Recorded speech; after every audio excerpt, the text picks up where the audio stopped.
Hey, how about them tops, son? All day, SEC boys. SEC, they supposed to be SEC. Jersey all day, baby. You're listening to the Red Out Podcast.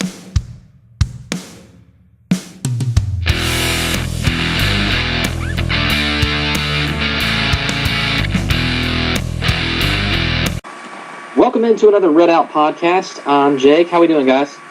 It's going good. Devin in the house, and we also have Jared here tonight. Hey, what's up? I'm back. Yep. For our pregame special WKU show that probably won't come out till about midway through the game. That's right. Quick winners and losers this week. I don't really have a lot. Not a lot has happened, but I do have one loser, and it is Louisville. Sorry, Jake. That's fine. But the reason then let me explain my reasoning. They hired Scott Satterfield, which I don't care, doesn't matter to me. But some of the reporters have said that they're going to start calling it Saturday Night Live when they do recruiting. Right? Wait. Right? Why? No, the reporter said that. I heard that this morning, and I went, ugh, that is the worst thing ever. And I was like... if Louisville does that, if Coach Satterfield actually, that's if they ever refer to that, I'm going to vomit. I was going to say, dude, I would have to turn in my fan card if they did that at WKU. That was just awful. But yeah, that's cheap that I can't deal with. That's like really bad dad joke, and I like dad jokes. Yeah. So, do y'all have any winners or losers this week? I have a national winner. I would say Jalen Hurt, Alabama, because it's kind of weird. The total opposite of what happened for Bama last year. Like, he was playing the entire regular season, gets to the championship game, and then he gets replaced by Tua. But this year, Tua's been the main guy, and then he has to go out with that ankle injury in the SEC championship game, and he comes in and plays and does really good and makes him go back into the college football playoff again. So it's full circle now. Yeah, it's kind of the circle of life over here. I love it, you know? I always like the underdog stories, and so for Jalen to go do that, I mean, that's awesome. It is funny to say Jalen Hurt and underdog story in the same sentence, because before Tua came in last year, it was like, oh, yeah, Jalen Hurts is the guy. I mean, he doesn't throw really well, but look, he's a heck of an athlete. He's, Bama's winning, and it's like, oh, yeah, but then he gets benched. But I mean, he handled it well, which is pretty cool. Most people probably would have transferred after that, which I kind of respect him for actually staying on the team. But I mean, it paid off. I mean, he's playing in probably the most crucial games that they'll have now, so it's pretty big for them. Yeah, I mean, and it is a big thing. Pretty big deal. I think really with any Alabama player, they could probably just play right away. I think they have the talent that they could just go right in there and just start playing and be fine. But now here's my big discussion with you.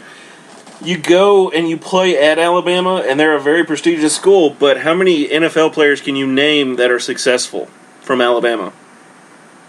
As far as quarterbacks, not as many. No. I mean, quarterbacks, running backs, I can't think of many wide receivers. Henry's probably a big one, as well as... Okay. Who's that other guy? Hang on. See, I was thinking of Trent Richardson, but he hasn't done diddly. He was a bust. Yes. Didn't Amari Cooper play for them? You may be right. Yeah, Amari Cooper, he's good. Okay, that's another one. Okay, I'll give you that. So a handful. Okay. But still, McCarron is a great backup in Cincinnati. Yeah, but that's Cincinnati. Is he even still in Cincinnati? I have no idea. I don't think he is. I think he's somewhere else now. I don't know where, but he's definitely not in Cincinnati. Yeah. That's okay. The backup QB is the life. Yes. That is like the greatest job. Like Mike White right now, living the dream. Oh my gosh, yes. I mean, backup quarterback, I mean, you always have that threat that you're going to go in next, but you really just make bank and you can just sit there and not do anything. Yeah, and you don't get hit in practice. It's great. Yeah, it's a great life. Yeah, there's a great little comedy show that I used to watch called Blue Mountain State. And love Blue Mountain State. Jared, have you ever seen it? No, I have not. Okay, so Dude, you would love this show. Yeah, for our listeners, it is a little explicit, but the main character is the backup quarterback for this football team, and he has a fear of actually playing. I feel like, he doesn't want to play, but he just wants to be on the team and be the backup quarterback, which is hilarious. What position did Thad play? Oh, Thad was a linebacker, wasn't he? I think he was something defensive. I think he might have been a linebacker. Yes. So that's your homework. Netflix or I don't know. It may be on Hulu. I don't remember, but it was on Netflix. It used to be on Netflix. Yeah, they rotate stuff so much I don't remember. But yeah, the STD episode is like the best one. Oh my gosh. Go watch that one if you don't watch any other ones. Out of context, that sounds really bad, but it is really funny. It's so funny. I don't care. It's so funny. Again, explicit warning, but very funny. Jared, that's your homework this week. We'll have questions for you next week. So, I guess what we're really here tonight for is the basketball preview. So, Western plays Missouri State, the Bears at 8 Eastern, 7 Central. So in about 49 minutes, looks like Western is a -3. Wow. Yeah. -3 over the Bears. That is crazy. But we also have a 71% matchup according to ESPN. I agree. Ross and all the guys were talking this week. Missouri State is a sneaky team, and I kind of understand the fear. Well, I mean, we lost to them last year in Diddle, first regular season game. I mean, that was pretty bad. I mean, I understand there was obviously a lot of new players coming together and playing for the first time. And, I mean, you have that, especially like this year against Washington. I mean, seeing the freshmen is pretty bad for the most part. But, I mean, this year they did lose one of their best players, Elise Johnson. He's on the Pacers now. He's gone. But they still have a good inside and outside threat on offense, so it'll be interesting to see how we actually do in like another true road environment test, because we got to learn to win those games. We want to try to do pretty good in the Conference USA because there's still some pretty good places. But we'll see how they do. I mean, they've got Dixon. He's a pretty good kid. He's got 17 points per game, shoots 51%, and his free throws, he's shooting 75%. So, I mean, that's remarkable, but who is Western going to play at point is my big concern. Well, they're doing Hollingsworth now because Anderson hasn't really done much of anything. But, I mean, I know a lot of people haven't really liked Hollingsworth at the point this far. But, I mean, he still looked all right at the most recent game that was in Diddle. That was the Tennessee State, I think. So, yeah. Of course, I think he'll be all right. It could be the caliber, too. I mean, Tennessee State may not have the same caliber as Missouri State as far as defense goes, so I don't know. I am concerned, but we'll see. I think the problem is, yes, Hollingsworth is less than ideal at point guard, but he's a much more natural point than Anderson is. I've never seen Anderson. I mean, it blew my mind that they had prepped him to be point guard, and I don't know if it's because they thought he'd be just explosive, or he draw attention, so it frees up the 2 of the 3. I don't know. But I'm going to be real happy when Bearden gets back, and I hope he shakes off the cobwebs quick, because we need him badly. Oh, most definitely. I agree. Most definitely. My thing is, I wish that we could get, we could spread it out a little more and get Bassey. He's doing good, but I just haven't seen a lot out of him, and he's shooting 100% from the 3-point line, man. What are you talking about? Yeah, I mean, he's a great free throw shooter. He's no Shaq by any means, but I just 100% shooting from downtown. Like, he hasn't missed a 3 yet, but he's only 3 for 3, so that doesn't really count. No, he's doing a lot better than I would. Not saying anything, but same. But I just, as a number 3 overall, I just want him to go out there and just dominate. That's what I'm expecting, I guess. Well, I think he's still a little limited because of his knee injury. Okay. I think that's part of it. I don't know if the brace has come off completely yet. I haven't been able to watch a lot of the games. More of a listen and follow kind of thing. Yeah. And additionally, I do think that when you don't necessarily have a good flow to the offense, that the whole game of literally just get it to Bassey can get you in trouble fast, because he can get in foul trouble. Because we know he is a little aggressive. He can struggle with control sometimes. Even though they can't hack-a-shack him, which is nice. I think we do need another scoring option from outside of 5 foot. which I'm not saying we don't have, but it is difficult to get into a flow when you don't have a good facilitator, like actually running the offense. I think it's difficult. I mean, I think defensively we're pretty decent, but we do have Jared the Savage. No, you're good. Jared the Savage playing out there, who's doing remarkable. I mean, he's doing a great job. I don't have numbers. Let me see. Here we go. Let's get full player stats. I mean, Jared Savage is absolutely a shooting threat. But when you don't have like the pieces moving right, that flow, that sputter and stop that we've seen, they'll get hot for a minute or two and then really sputter, and we just haven't. We've seen a complete game like out of West Virginia. I mean, we've seen a few complete pieces, but we haven't seen it consistently yet. And I'm really hopeful that when we get Bearden back, when Banton gets a little, I'd say a little stronger, a little bit better head on his shoulders, a little more experience, you're going to really see this team like take over. And I just hope that it's sooner rather than later, because they've got, like, I've got all the Sagarin ratings up for the rest of the non-con, and there's some really good chances, assuming they don't drop like one of the bad games, to get some super duper signature wins.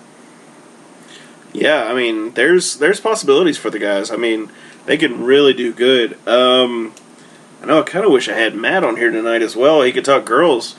I don't follow the girls as much. It's a lot harder to get to listen to them, so it's harder for me.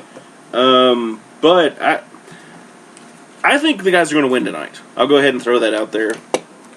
I think the guys are going to do well. I think we're going to see some progress. I mean, they kind of have to, don't they? I mean, you would think. I mean, being 3-point favorites at home. So we talk about that, right? Or not at home. 3-point favorites on the road. So that's like 6 points at home. You'd be. So they're probably about like a proper like neutral court. They're probably like 5 to 6 like point favorites. So the 3 accounts for Missouri State being at home. It kind of scares me. Especially that the line is that close. I mean, I'm looking at the Sagarins right now for Missouri State, and they're ranked 201 currently. Western's just hovering around 100, kind of like at 99. Mm-hmm. And that sort of discrepancy in a Sagarin should be more than 3 points. I'm going to look at what exactly that calculates out to. But it does scare me that we're in their house, especially considering that we lost to them last year. Yeah, I mean, that's, of course, I've been to Springfield, Missouri. That's where they're at. I've been by their basketball arena. I haven't been in it. I've been to their football field. And, I mean, it's a nice area. Really pretty area. Not a lot there. Obviously, it's God knows how many miles away from St. Louis or any major city. But, it's a great town. Great, love the environment there. But there's always the potential to get upset. And being away from home, the guys being younger, I mean, it could happen. So just hopefully we'll see what happens. Jared, do you know how big Missouri State's lineup is? I don't have them. I didn't prep good enough for this show. Do you know how big they are inside? I'm not. I see like the scores. Like I'm seeing who all they've beaten. They haven't really beaten anybody impressive. They've lost. No, they beat like Oral Roberts, Missouri State, teams like that. They beat Oral Roberts, Robert Morris, and Stetson. But none of those teams are any good. So, I mean, we'll see. They've played some tough teams, but I don't think that they'll actually have... I am worried because it's a true road game, and just because Western's team is so young, that you never know what you're going to get. There's always going to be that inconsistency, especially on road games that are always an issue. But I think that they have the talent enough to squeeze by about at least 3 points. I feel like even if it's just a close game, that if we pull this one off and win, that I'd be okay with that. Yeah, no. In this non-con right now, like I'm looking at the rest of it. There's just a few games left, and this is absolutely a don't lose kind of situation for at least 2 of them. So you've got Missouri State at 201, and I haven't looked at the net yet because I think it's kind of way too early for that to be settled. But Missouri State at 201 in the Sagarins. You've got Troy at 216. Those are 2 you can't afford to lose, even if you just go and you win by a point or 2. I don't care.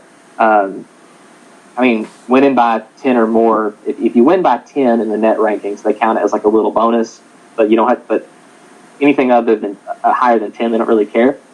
So as far as like, this is not a, like, this is a must win. I mean, I hate to keep on that like pie in the sky thing of Western getting an at-large because the Indiana State loss is so bad. I mean, it's so bad. But if you look at what they've got left, and this is, all just non-con stuff, you've got Wisconsin is like 13th. St. Mary's is 58th.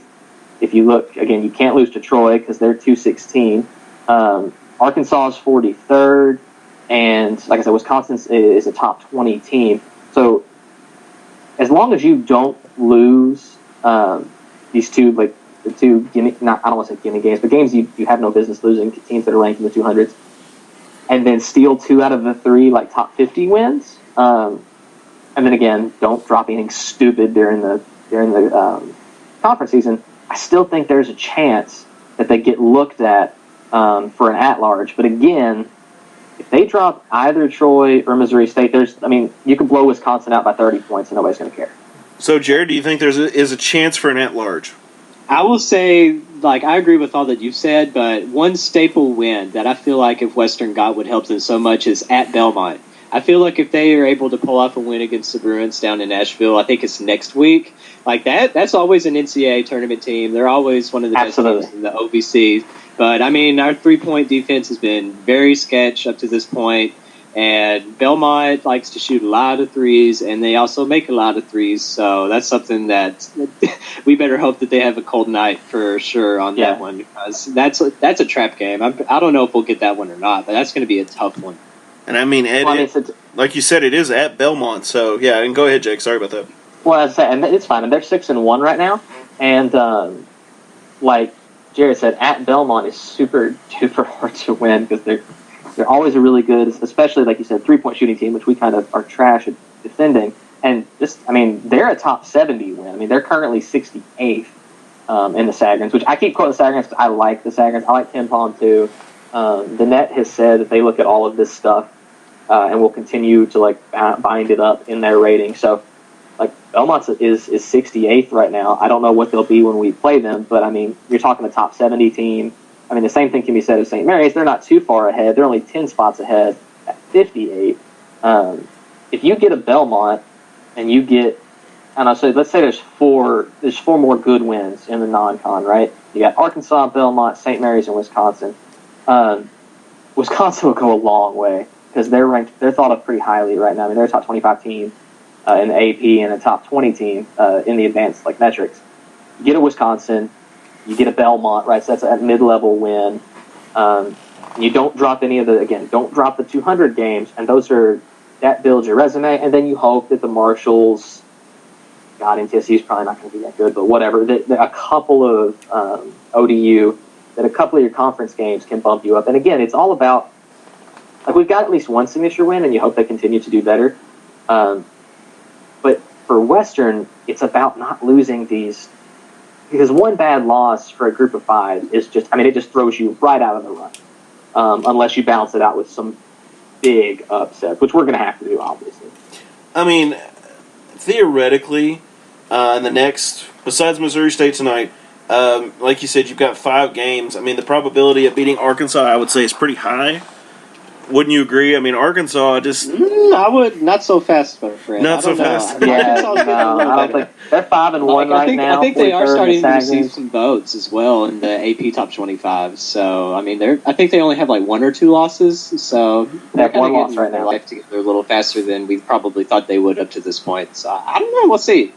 Okay, I was going off of us beating West Virginia. Maybe I'm a little high on that. So, surprisingly, okay... Just looking on ESPN here, Western right now is 51% to Arkansas's 48%. And I don't have a lineup yet. Arkansas, right? Yes? Yeah, I think it's at Arkansas this first round. And so is there a point spread for that yet? No. There's no point spread yet. Yeah, it is at Arkansas. I'm sorry. So you figure at least 4 to 5 points. Arkansas favorite Western dog, which is honestly... I don't know. We often find that Vegas doesn't watch some of the group of 5s closely until closer to tournament time. And we saw it with Western in football this year. The spreads were stupid. It was... Obviously, they weren't paying attention. I made a bunch of money. Yeah, they want to watch it. They just weren't caring. They're like, oh, yeah, Western by 10. You're like, what? Yeah, that's kind of... I mean, even with the FIU game, I went, ugh, no, that's not right. That's one of those... Well, that's one of those you wish you had somebody there to throw money at it. Be like, yeah, right. throw 10,000 on Western to cover, because that's not going to happen. But I'd even do that money line, like FIU to win. Yeah, $800. Exactly. But like I was saying though, with the next 5 games, so we got at least 3 that are gimmies. Is that a good I would bet? say you've got 2 that you cannot lose. Okay. And that's Missouri State tonight and Troy. I don't know if any of the other ones are gimmies. I think you stand a good chance to beat Belmont because you are probably more athletic if you can limit their 3-point shooting. You got a shot at Arkansas and a shot against St. Mary's because St. Mary's is a little down. And whoops, I think my phone started going off. No, you're good. And a chance against St. Mary's. Wisconsin, I just don't know. They're thought of pretty highly, but I think because of Western Sound, I think because of Bassey and because of Murray and because of Hollingsworth and Savage, the way these guys can turn it on, like I don't think Western doesn't have a shot at any of these. I think the likelihood of going, let's say there's 6 more games, or the likelihood of going, only losing 1, like only dropping Wisconsin, I think that's pretty slim.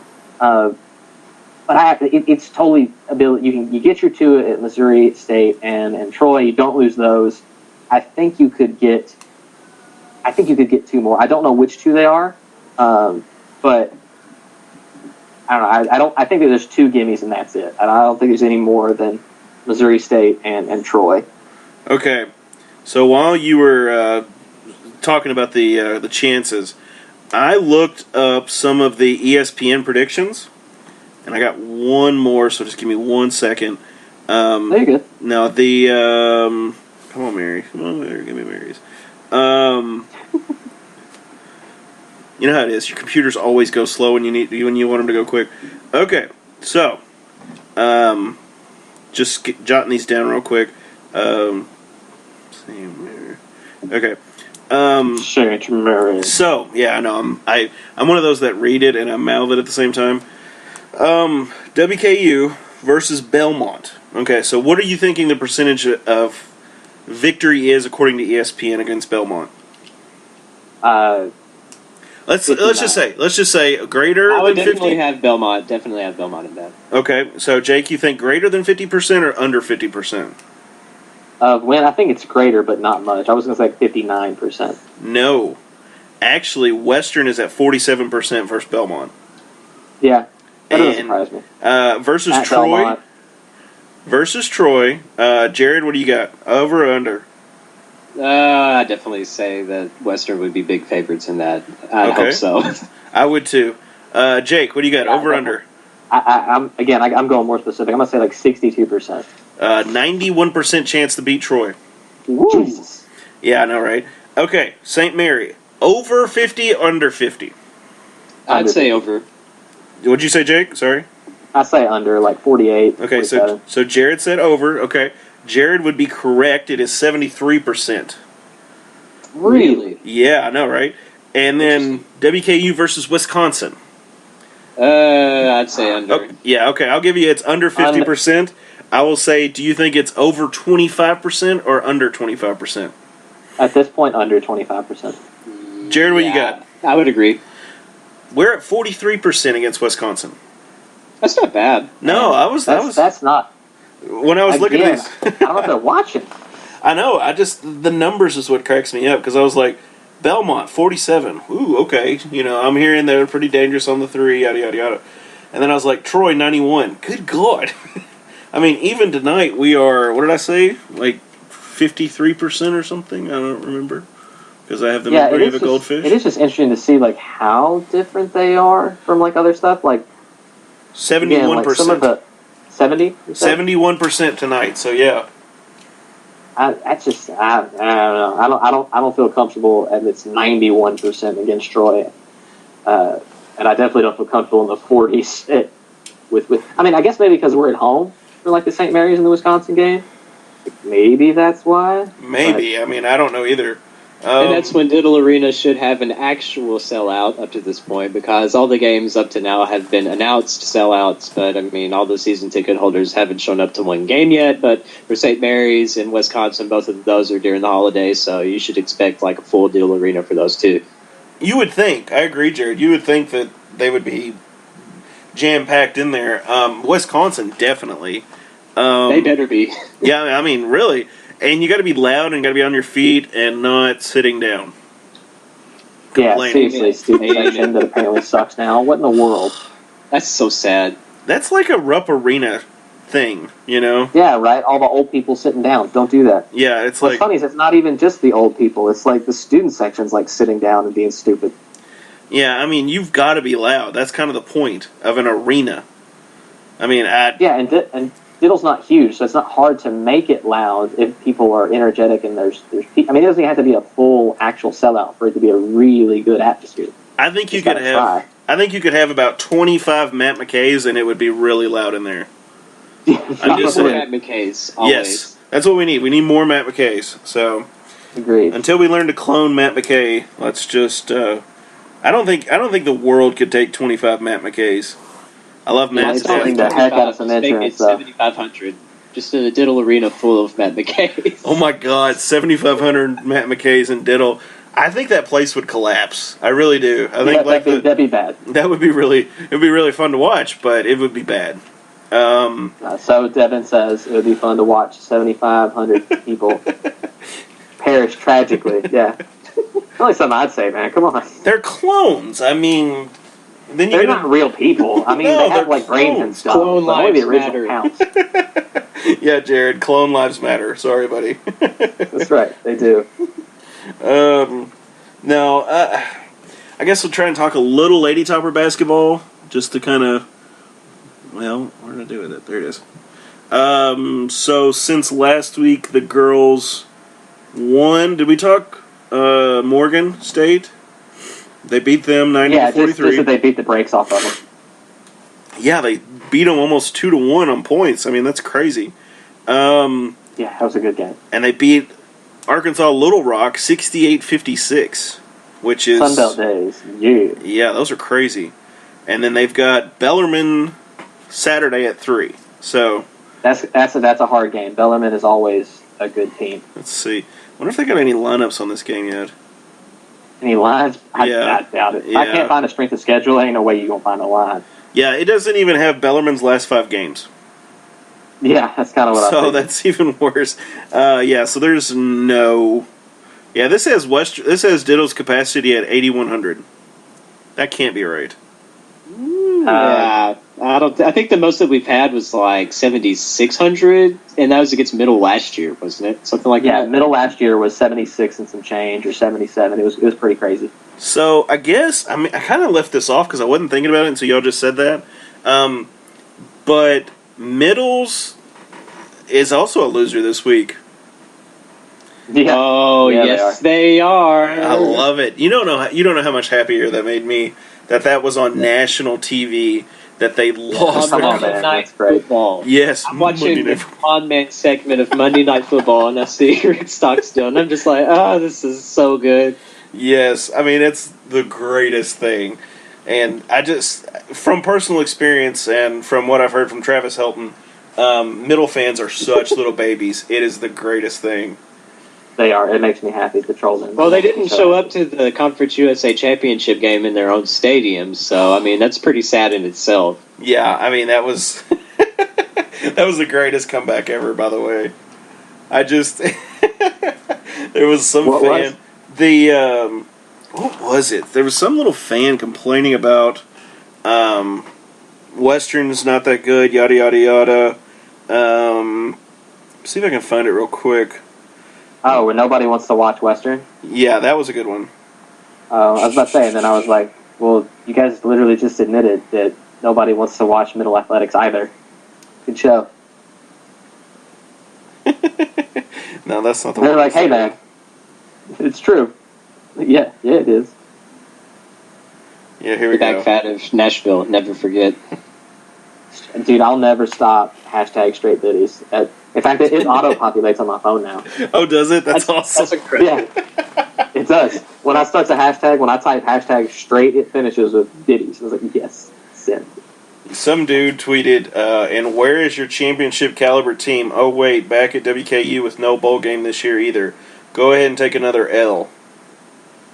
I said, you know what's sadder than your comeback? Your fan attendance. Yeah. Hashtag. And our 13,000 like a couple years ago was bad, but they couldn't have had like 4. I mean, the weather wasn't very good either, but at the same time, it was like, really? Really? It was bad at ours too. Well, I mean, even on our double digits. I mean, even our bad night, we had more fans than that. I mean, Yeah, UTEP. it's bad. Murfreesboro sucks. I mean, yeah, Murfreesboro. Ugh, straight biddies. Ugh. Right, exactly. Ugh. Straight biddies. Yeah, I still think the funniest thing though was when they were showing that on Come On Man, that like it was showing the punt with them having 12 players. Like, you got all those players and not a single math major. Come on, man. Yes, that was the greatest. Oh, I love it. I love Murfreesboro tears. MTSU tears are the greatest.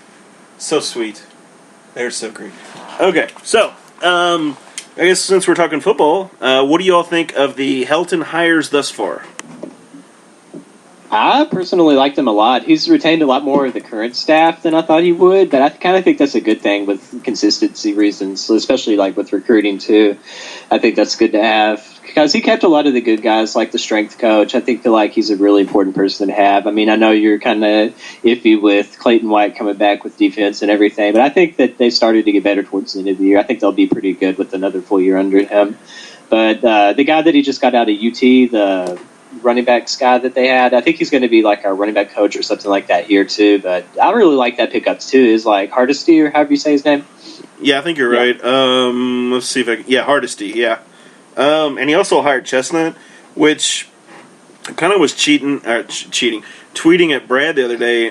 Ross tweeted at him and asked, is that all the hires he's going to make, yada, yada, yada. And I was like, I mean, he's missing people. He needs more bodies. Well, he's like, 10, is that all? And I'm like, that can't be all. I mean, you got wide receivers, you got running backs, quarterbacks coach. Even if he took one of the positions himself, he's still got one or two left. So I'm like, I think I read from Western's football page or whatever, they were updating everybody. I think that Brian Ellis is going to do like offense and quarterbacks coach. I could be wrong, but I want to say that he is. Let's see here. Which would make sense. Yeah, I completely agree. I mean, well, yes and no. Quarterbacks are kind of that group that I wish I had Matt tonight, as bad as that sounds, because he was a quarterback manager, and they kind of just do their own thing. Quarterbacks are kind of the lazy group, so to speak, during practice, because they go off and throw, and it's like, I mean, y'all are a step above punters as far as I'm concerned. But, receivers are running routes and stuff, and it's like, what the... just skimming this real quick. Maurice Crum. Let's go with coach linebackers. Yeah, Brian Crum. Ellis is offensive coordinator. Jimmy Lindsay is coaching the defensive ends. Kenny Martin, which, great guy. He was at Western when I was there. He actually played D-line. He has got the D tackles. Richard Owens has tight ends. Jason Van Camp, strength and conditioning. Clayton White, D coordinator, which I imagine he'll take either corners or safeties, or both. And TJ Woods has offensive line. I'm really, I'm kind of happy about the whole TJ Woods thing. As we know, the offensive line has been a bugaboo of ours for a couple of years now. At least, I mean, we know the last two, and even the year that Lamp left, we still had some gaps to fill. And I think he did an admirable job this year. If you look at the stats, like they did, even though sacks still weren't great, they got a lot better in sacks allowed and in protections. I think it was a step forward, and I think keeping, kind of like Jared said, I think consistency is important for this team because Jake's going to be mean to Sanford, man. I don't think they had a lot of good, super duper strong leadership at the top on the offensive side of the ball, and I think if you were to just pull that on the defensive side, you're really going to struggle, especially because we're not really sure what we're going to get offensively next year. So we really need something to be consistent. And I'm hopeful the defense will be that way. I'm still not sold on Clayton White as a defensive coordinator just because we weren't great defensively. It's supposed to be a strength of it. I mean, yeah, I completely agree with you, bud. He didn't really have any strength? Yeah, I mean, my issue with Clayton White, I mean, he's a great guy and everything, don't get me wrong. This has nothing to do with personality or anything. But I'm hoping they change their defensive scheme or something. Because even though they only averaged like 386 yards the last 2 games, I mean, they had 6 turnovers, but 5 of those were in one game against UTEP. So it kind of makes you wonder, what's going on there as far as that goes. But I don't know. I'm hopeful. I mean, we'll do, expectations in the off season. But I don't have super duper high expectations for next year. I want improvement. Honestly, my first year, I'm hoping we go 6-6. That's where my expectation is for football. I agree. Bowl eligibility should be reasonable. Bowl eligibility should be reasonable. And here's a fun fact for you I just found when I was reading through this article.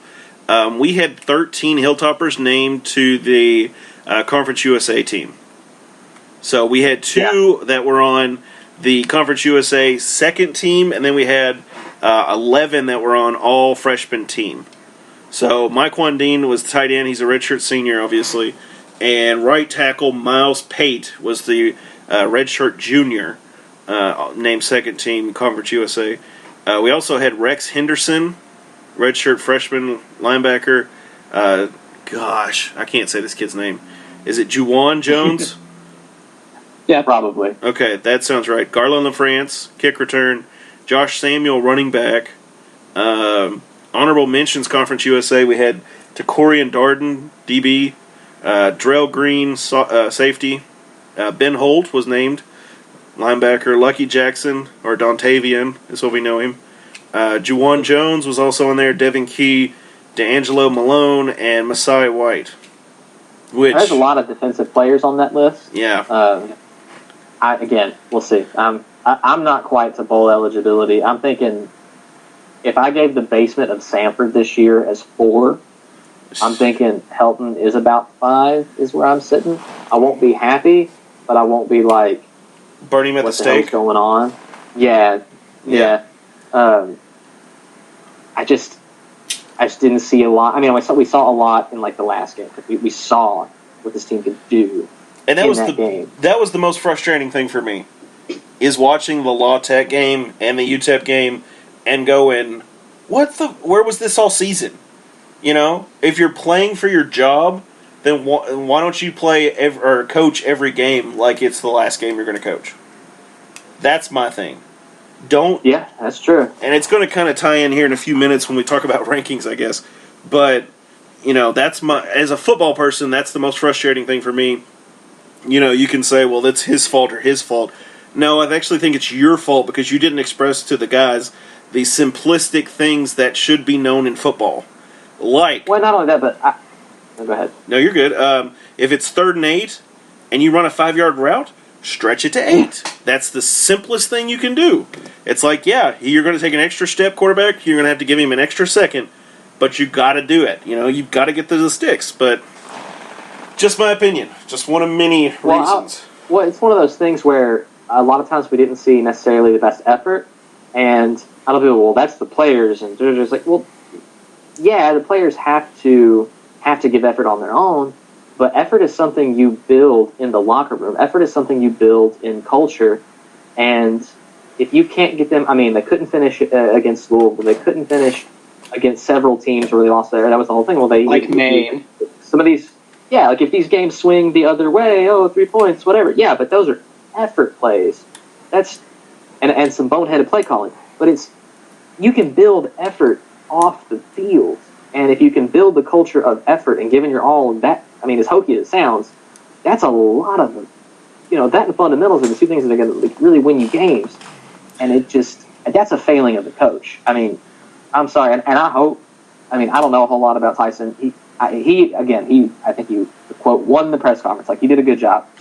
But we'll see if he can coach, if he can build a culture of excitement and effort. If he can build an effort, a team that's full of like just giving a damn, then we can win because the talent's there. But I don't know, it remains to be seen.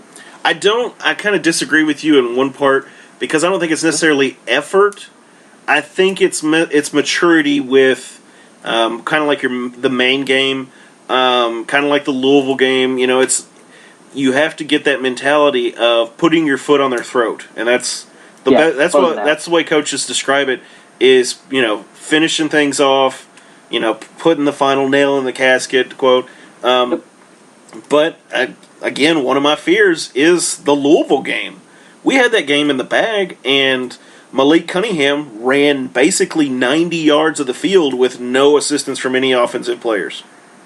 And it's so frustrating because that was a game we should have won. Louisville should be 1 in, 11? And, you know, we should have won that game. Maine is another frustrating thing because we scored 3 touchdowns in 90 seconds. And it's and then for 3 quarters we didn't score another touchdown. So you're like, you know, what's going on here, guys? What's the deal? To be fair, UTEP was similar. 60 minutes for an extremely long time. I think just the last 2 games, like you said, were the only ones where it looked like they had any type of like sense about them for the most part to be able to go out there and actually play 60 minutes. But that was an issue that I thought they had all year, was not playing to their potential, not playing like they would get a big lead like in Maine. Like, okay, we're good. Y'all play defense. We're just going to kind of, you know, just do some safe plays or whatever. Yeah, they're going to coast, basically. I completely agree. I mean, and it's frustrating to watch, and just, I don't know. I hope things change as far as that goes, because me too. Basically, coaches at Western have 2 fates. There's probably 4, but the majority will fall into 2. Either you succeed, you win, you move on to a better school, or you fail and you're fired and you move down to an assistant offensive coordinator or D coordinator wherever. Of course, the other 2 would probably be criminal activity and you get arrested, or something else. I don't know what the other one would be. Abducted by abducted by aliens. That works too. I'm good with that. Yeah. I would like that. That'd be fun. So, I guess since we're talking WKU coaches, Jeff Brohm, it was one of those that succeeded and moved on. Louisville kind of got tricked this past week because we were calling for Jeff Brohm to go to Louisville, and Jeff said, you know what? I don't think so. Jake, you kind of got a hot take on that. You want to go ahead and cover that? Yes, I don't know if it's a hot take. I mean, some people have said it. Some Louisville fans are mad. They're like, I don't want to ever hear Jeff Brom's name. He's not welcome in the city. And you guys know, secondarily, I went to school there. I'm a U of L fan. I wanted Jeff Brohm to go to U of L. I thought that would be cool. I thought Tyson Helton and Jeff Brohm matchup would be at least an interesting story, even though I don't want to play him. But he doesn't go. And I want to start by saying this, like Devin knows, I like Jeff Brohm. I think Jeff Brom's a good dude. I think he's an excellent coach. And I think after next year, or maybe after the year after that, he's going to go get absolutely paid at like a blue blood. I mean, I honestly think that. I'm not sure he'll go to the NFL, but he's going to get paid. Yeah. Like, that's going to happen.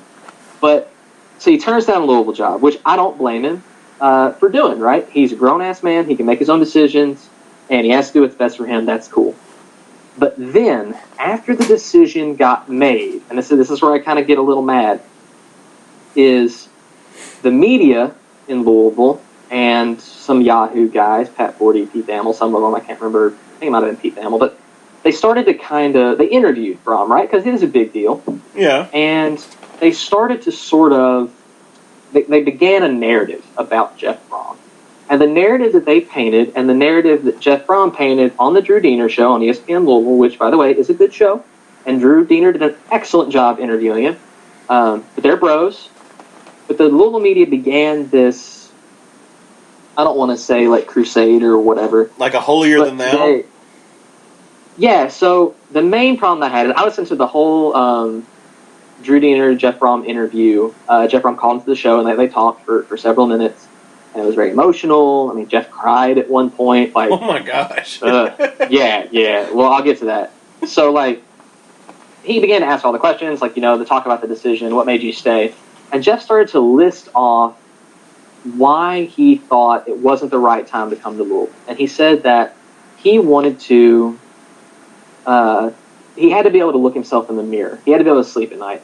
And that he made a commitment to these players and this community and the administration at West Lafayette and the School of Purdue, and that he just wouldn't feel it would be right to break those commitments and go back home to Louisville.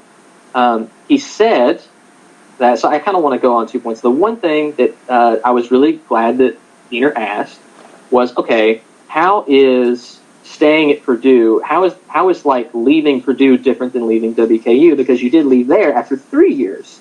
And his answer was, we had achieved all that we thought we could at Western. Like, we got them in a good position, we won 2 championships, we had them on the right thing, and we thought it was time to move on. That we had achieved all we could for WKU.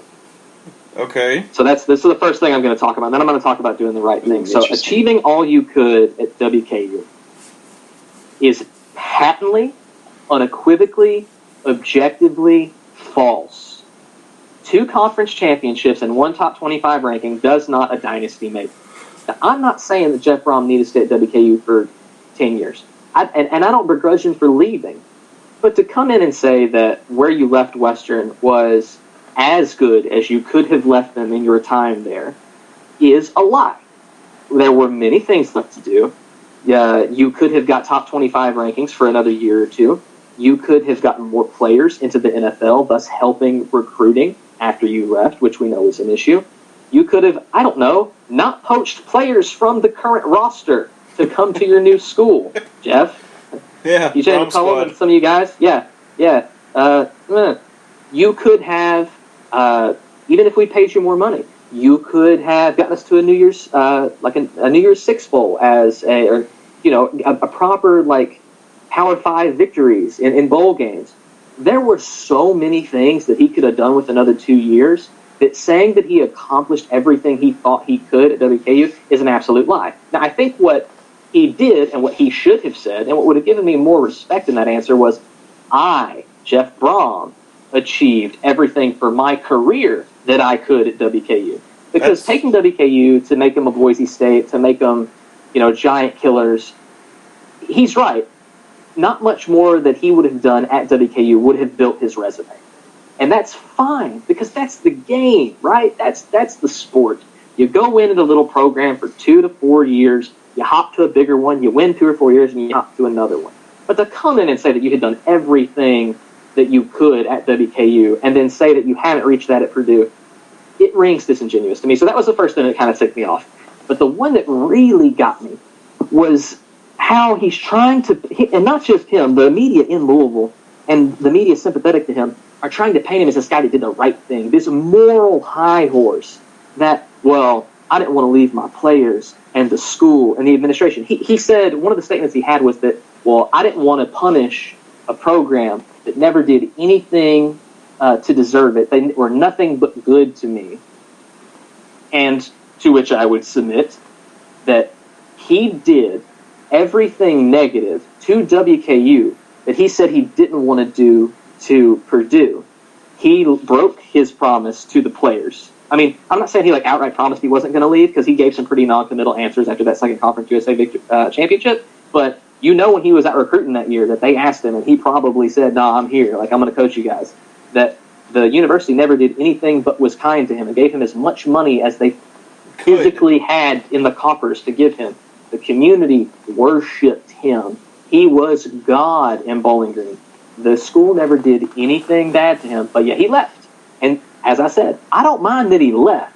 I'm mad now that he's climbing a moral high horse about how, morally responsible he is in not going to Louisville, when, let's be real, it's about your resume, it's about the money, and it's about your career. And again, that's fine. I'm down with that. I understand and would do the same thing. But do not talk to us like we're stupid, like we don't remember what happened, like you left. And to argue anything otherwise He's hypocritical in the highest regard, and it made me lose a little respect for Jeff. And maybe he believes all of that. Maybe he thinks that he couldn't have done anything better for Western, and that he didn't break any promises. He didn't violate anything when he left, like that he left and whatever. But I mean, he even said in the interview, God, well, when Purdue first talked to me, it was prior to the Conference USA Championship, and I didn't really want to take the job. I didn't even want to take their call, but you did. And then after, when they called me, I still didn't really want to take the job, but you did. And you did that not for a love of Purdue or a want of love for Western, but because it made financial sense for you to do it. It was a step up. That's what you do. And again, I was fine when it happened, even though he poached a bunch of players. But again, let's be real. Let's be honest. Let's not try to sell ourselves as this moral high horse, like, I'm doing the right thing all the time guy, when you just made a reasonable business decision. And I'll wrap it up with, they said it wasn't about the money. He said it wasn't about the money, and maybe it wasn't. There are conflicting reports. But Jeff Brohm got a substantial raise this year, and he even said, he was like, well, even though staying at Purdue, it might actually have been better for me. Like, it might be better for me to go home. In what regard? Because, by all accounts, Louisville was going to pay you $7 million less over the course of the contract, and there's a lot more pressure on you. I'm not sure how you can argue objectively, other than it was like for your emotional self-worth, that it would have been better to go to Louisville. I mean, the facilities are better, and the fan base is more rabid, but the money's worse, and the pressure's greater, and if you screw up there in a cratered program, your next leap, which, mark my words, Boilermaker fans, you've got him for 2 more years, tops. When Oklahoma opens, when USC opens, when an NFL job opens, he will take it.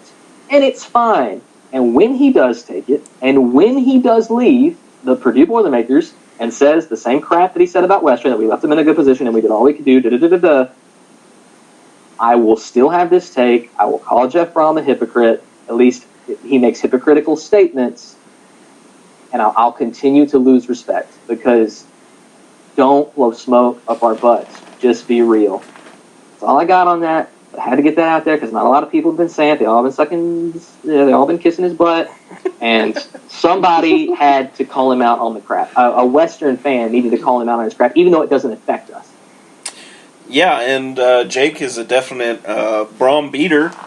He's definitely... Absolutely. I think he is a great freaking coach. And so that's really something coming from you. Jared, this is why we don't call Jake Stephen A.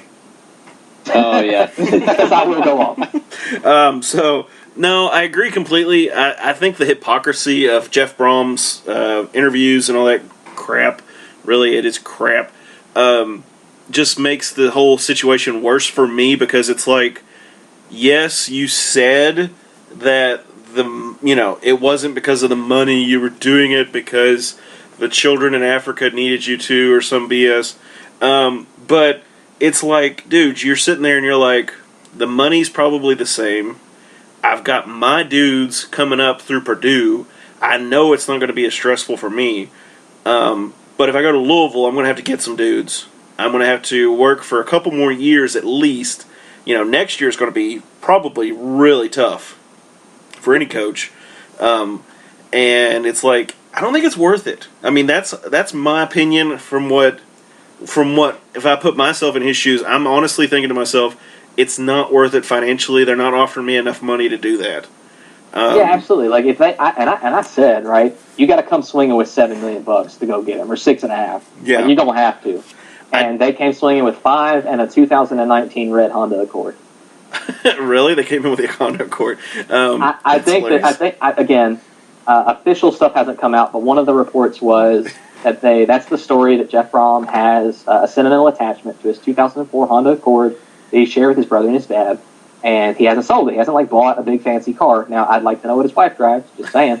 But I'm pretty sure she's not in a 2004 Hyundai. Yeah, exactly. Probably like a Range Rover or something. But anyways, humble Jeff Brohm and his little Accord. So one of the things that was going to be like one of the kickers of the contract was they were going to give him a 2019 red Honda Accord, which is kind of funny. That's really hilarious. Jared, what did you think about the entire situation? I mean, I actually wasn't listening as much as I should have been just now. I was checking with. Yeah, no, Are you talking about what Jake just said about thing was Jeff? just so we could do a clip of it because I have the tape. Yeah, Jared, go ahead. Yeah, we're talking about... Okay, what he said about Jeff, I completely agree with. I mean, he definitely could have achieved more at Western. It's just I don't really think he wanted to financially. I mean, that's about as much money he's probably going to make at Western unless he was getting some high-quality bowl games and being nationally ranked year after year and all of that. I feel like it definitely would have helped us a lot as far as growing upwards and everything, because right after that is when we got Rick Stansbury, and if we could have gotten our football program and our basketball program good at the same time, that could have done so much good for the university, but here we are. Yep. Completely agree. It would have been nice, but, it's just one of those things that, of course, my phone just went off that Western and Missouri State just kicked off. But, woot, go Tops. But, it's the money. It's all it is. I was really aggravated back in 2012 when Taggart left. But it was one of those hard pills that you have to swallow that coaches are going to move on. So, you kind of got to get over it. And at least Jeff didn't stick his foot in his mouth like Willie did right before he left. I mean, that was pretty bad. I am not going anywhere. Hey, Willie, where are you going? I just got to go to Florida real quick for something. I'll be right back. And I was like, what? For like a year. Yeah, really. I mean, literally, he called a team meeting, and then at 6 o'clock he was on a plane headed to South Florida.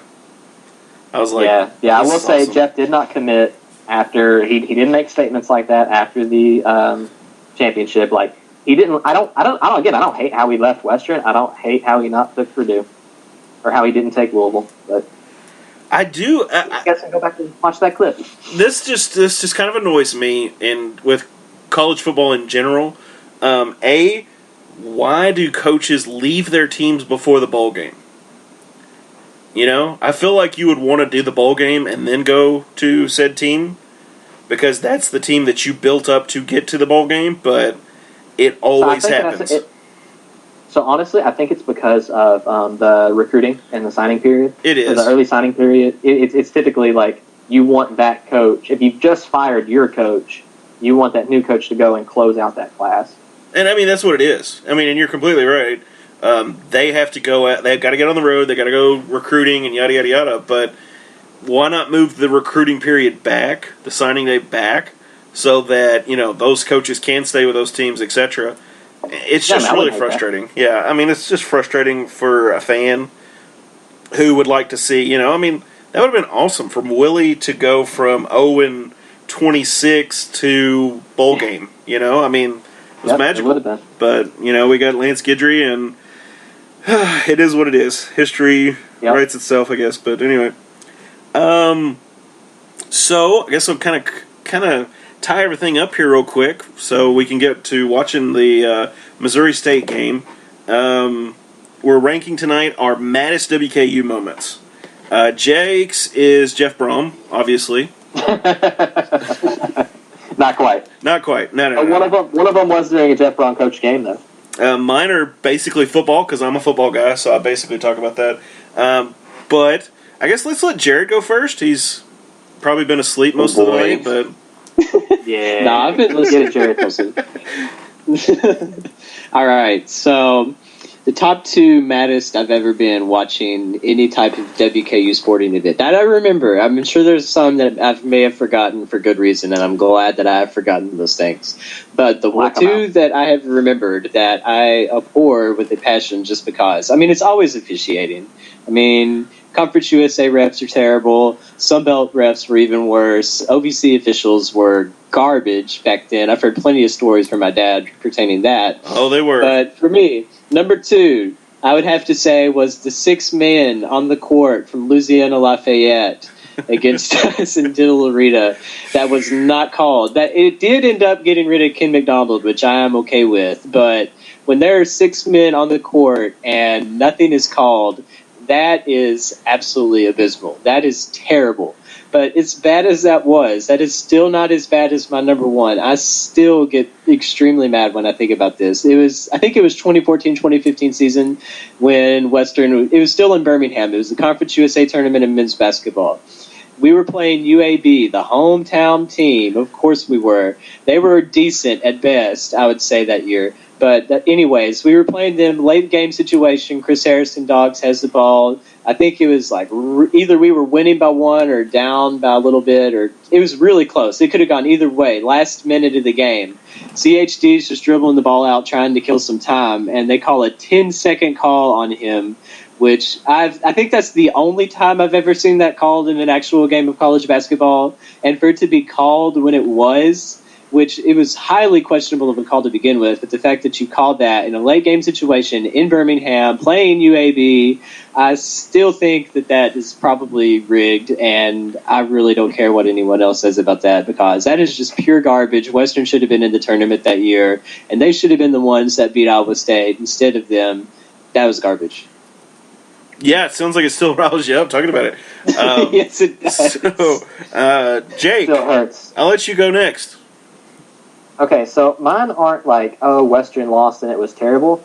Well, one of them is. So the football one that's one of the maddest I've ever been was at an opposing team and an opposing coach, and that was when I almost got in a fight with those Marshall fans. But it wasn't the fans, right?